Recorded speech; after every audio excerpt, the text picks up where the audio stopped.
Bienvenue sur CIV 225+, votre plateforme dédiée à l'actualité ivoirienne. Pensez à vous abonner et à activer la cloche de notification afin de ne manquer aucune information essentielle.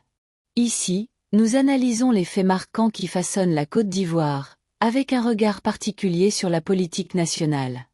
Aujourd'hui, notre attention se porte sur une question centrale de l'actualité politique, la possibilité d'un gouvernement d'ouverture.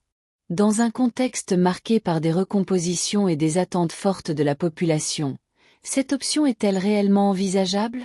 Quels en seraient les enjeux, les avantages et les limites? Restez avec nous pour une analyse claire, équilibrée et approfondie. Première partie, le remaniement en vue. Un gouvernement d'ouverture est-il possible? Certains observateurs estiment que le PDCI pourrait ou pourrait pas. Enfin bref, ou d'autres personnalités issues de l'opposition, pourquoi pas. Votre avis, donc, ici est représenté assurément par ceux qui sont sur le plateau. On essaiera d'avoir leur point de vue sur le sujet. Élisée Boloube, pensez-vous que le prochain remaniement pourrait voir des personnalités de l'opposition faire leur entrée? Ma caméra, c'est laquelle? C'est celle ou celle-là? Je regarde où? Que c'est là, ok, d'accord. Celle-là. C'est solennel ce qu'on va dire. non, juste pour rire. Bien sûr. Oui, Christelle, moi j'ai ma position sur cette question. C'est vrai, j'entends souvent dire gouvernement d'ouverture et autres. Je pense qu'il faut qu'on arrête en fait, je veux dire avec ce concept-là. Voilà. Pourquoi? Oui, il faut qu'on arrête avec ce concept-là. Quelqu'un a été élu sur la base d'un programme. Il se donne les moyens de mettre en œuvre ce programme avec les hommes qui sont capables de lui permettre de mettre en œuvre ce programme. Un point, un trait. Ce n'est pas une logique de parce qu'il est dans un tel parti, on va le faire rentrer. Ce n'est pas de ça que les Ivoiriens ont besoin. Les Ivoiriens ont besoin aujourd'hui d'avoir des personnes qui peuvent leur permettre d'atteindre des objectifs. Notre pays doit passer d'un stade A à un stade B. Ceux qui peuvent nous permettre de passer du stade A au stade B, c'est ce qu'on attend. Qu'il soit d'un parti politique, qu'il ne soit pas d'un parti politique, ça ne nous intéresse pas. Tout ce qu'on veut, est-ce qu'il a la compétence requise pour nous aider à atteindre l'objectif? Ceux qui sont allés aux urnes, qui ont voté ce programme-là, c'est vrai que tous les Ivoiriens ne sont pas partis, mais ceux qui sont allés qui ont voté ce programme-là, ils sont allés voter en connaissance de cause. Hein. On leur a promis quelque chose qu'ils sont censés voir se réaliser dans les 5 prochaines années. Donc on veut des gens qui vont être en mesure de permettre de réaliser ce programme. Il ne faudrait pas que 5 ans après on vienne nous dire non, on était obligé de nous accoquiner avec des canards boiteux, avec des gens qui n'avaient pas les compétences, mais pour une question d'unité nationale, on était obligé de s'accoquiner eux. Voilà pourquoi on n'a pas atteint le résultat. Ces prétextes farfelus-là, on n'en veut plus. On veut des gens qui sont capables de porter une ambition et de la mener jusqu'à terme.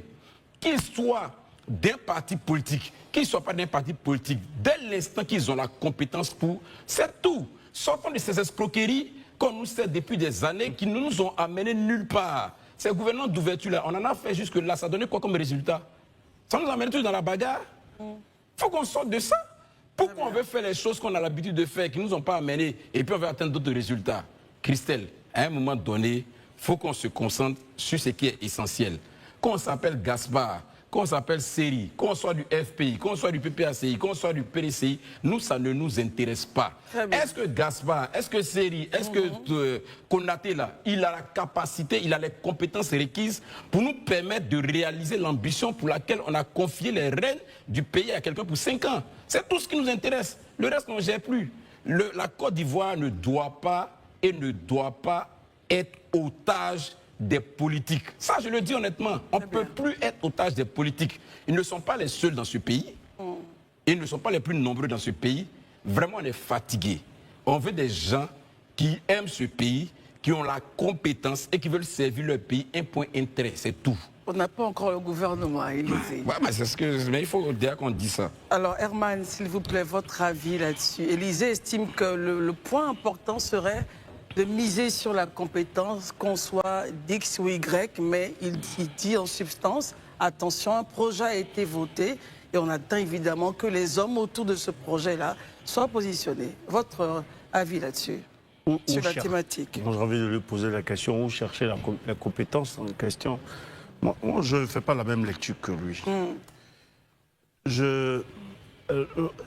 Ceux-là, souvent, on fait le choix d'un gouvernement qui reste estampillé le parti qui a gagné la présidentielle ou bien qui a l'exécutif en main, lorsque on n'a pas cet environnement politique que nous connaissons.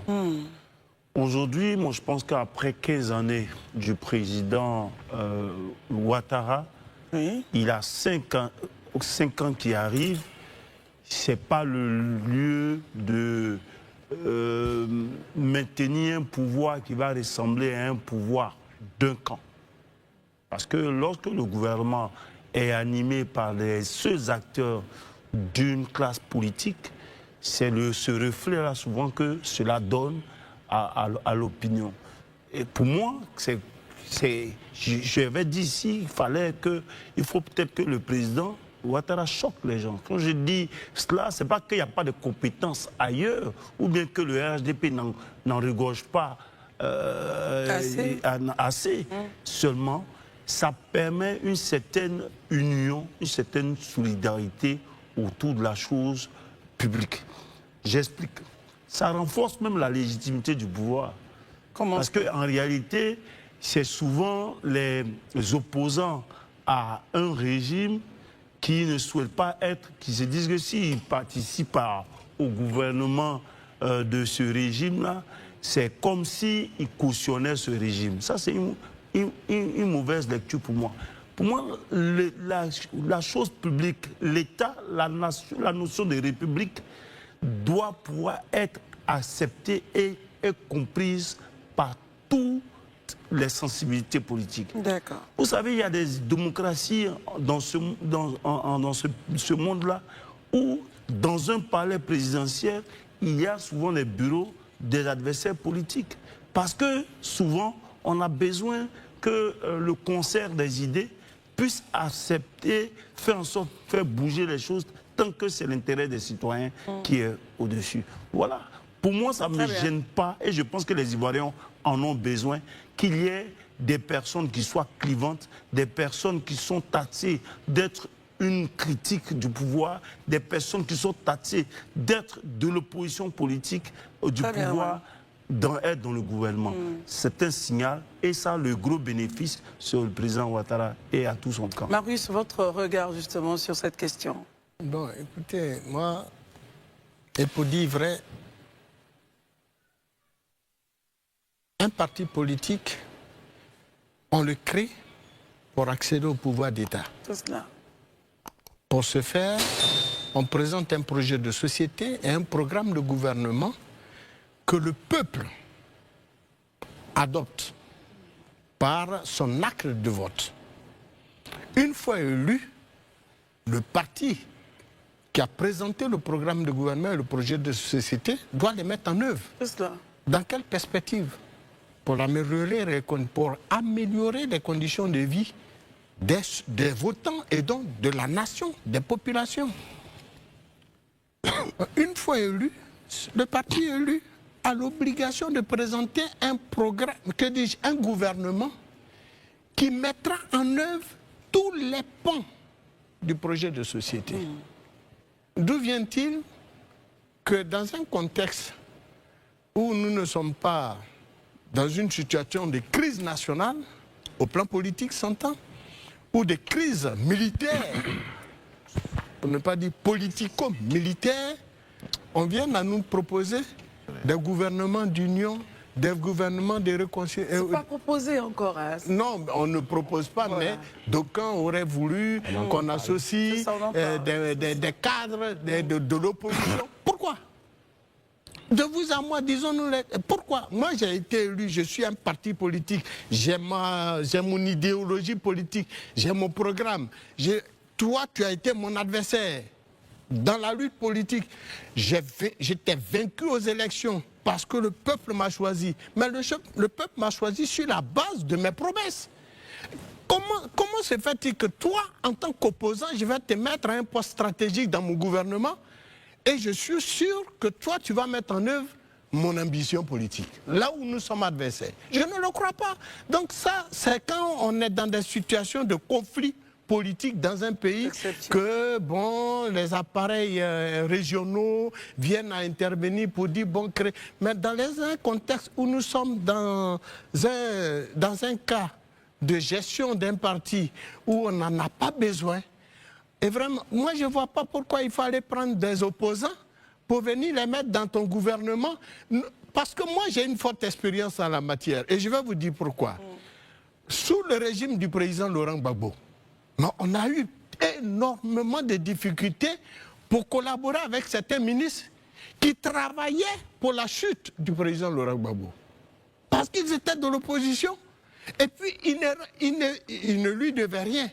Ils rendaient compte à leur mandat qu'ils ont mis dans le gouvernement.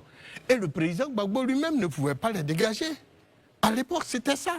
Et donc, quand on se plaignait de la question de la lutte contre la vie chère, mais on nous ramenait à la présidence. Comment un ministre en charge d'un département ministériel puisse ramener des gens dont il a la gestion de leur situation sociale ou l'amélioration de leurs conditions de vie, ramène bien sûr leurs revendications devant la primature ou la présidence. Bon, donc il y avait un gouvernement de crabes, de silus, de tilapia, de lions qui se mangeaient entre eux que de travailler pour le bonheur des populations. On ne veut plus, mais c'était ça la vérité, on ne veut plus de ça.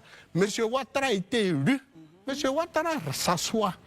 Il décide de qui va être son premier ministre.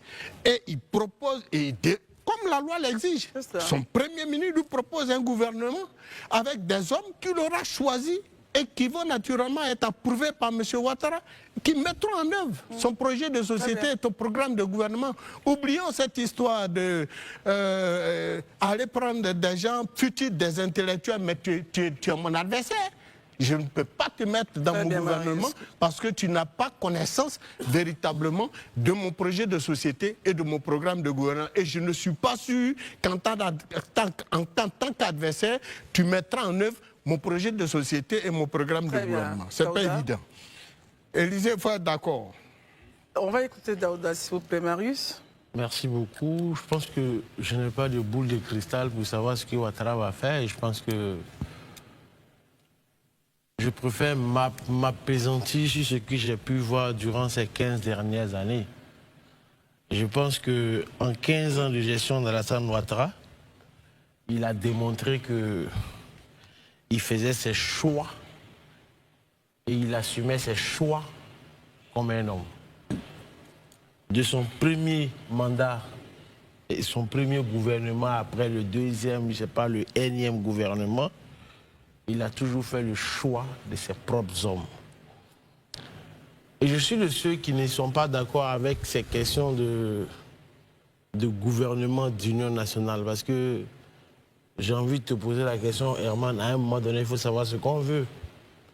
Parce que quand on parle de gouvernement d'union nationale, on a l'impression qu'il y a une crise. Il n'y a aucune crise. Il n'y a véritablement pas de crise entre les uns et les autres. Je pense que certains politiques n'arrivent pas à s'entendre sur certains points, ce qui est tout à fait normal dans toutes les démocraties du monde. L'opposition, elle fait son job, elle s'oppose, elle propose des choses. Le parti au pouvoir regarde, est-ce que c'est faisable, est-ce que c'est pas faisable, est-ce qu'on peut mettre en œuvre, on met en œuvre. Si on ne peut pas mettre en œuvre, on donne notre plan. Voici comment ça marche. Parce que nous sommes dans une situation où nous sommes dans un pays où nous avons deux styles d'opposition. Je pense que si tu étais parti sur cet axe-là, moi je l'aurais entendu. Parce qu'on a une opposition radicale qui dit qu'elle ne reconnaît pas la personne qui est là. Je ne reconnais pas ton pouvoir. Il faut que tu dégages pour que je m'y mette. Et on a une opposition, à contrario, qui est à côté, qui propose des choses, qui discute des choses, qui va aux élections. Moi, je me dis, dans ta posture, là où j'entends ton point de gouvernement national, si on a une opposition modérée qui veut véritablement participer à la construction de notre nation, je l'entends. Mais aller s'asseoir à la même table, comme pour parler, comme mon grand frère Marius, un panier de crabes, de serpents, des pitons, des boas, des crocodiles, des caïmans.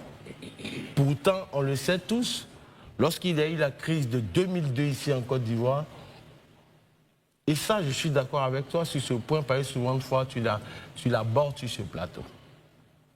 Gbagbo Laurent a dû partager chaque parcelle de son pouvoir, et avec le RDR, et avec l'UDPCI, et avec le MFA, et avec le PDCI, ainsi que le MPCI, le MPIGO et autres, jusqu'à aller donner les points les plus stratégiques de son pouvoir à des gens qui luttaient contre lui. Des ministères de souveraineté. Des ministères régaliens de souveraineté.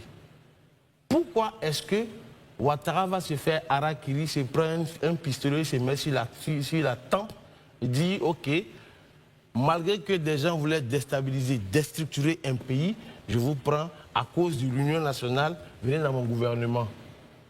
Je tiens à te dire que tu as créé ton parti politique qui est les écologistes. Et en politique, je ne t'apprends rien. Il y a deux choses, et c'est fondamental. Terminé. Qu'un homme politique, il prend en ligne de compte. C'est la loyauté et l'engagement. Et dès l'instant, parce que la compétence dont tu parles, tout le monde peut aller chercher de la compétence. Je peux t'embaucher, toi, Herman, même si tu n'as pas la compétence, te donner la compétence. Mais dans des points aussi stratégiques, tu n'as aucune loyauté et aucun engagement et tu veux travailler avec moi, je pense que ce n'est pas possible. Très bien.